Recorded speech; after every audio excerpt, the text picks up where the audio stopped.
Serikali inaweka mazingira mazuri ya kisera, kisheria na kimkakati au mikakati mahsusi ya kuendeleza sekta ya TEHAMA ili nchi yetu iweze kuendana na kasi ya dunia.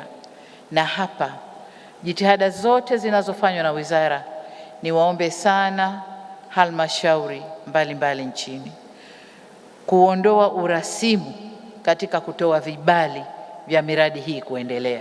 Niwaombe sana, kwa sababu ukifanya urasimu kwenye ngazi ya halmashauri, kuna pesa inapotea, kuna muda unapotea, na miradi hii haitakwenda kama tulivyoipanga. Niombe sana wakuu wa wilaya, wakuu wa mikoa mwasimamie wakuu wa wilaya kuondoa urasimu katika kutoa vibali vya miradi hii.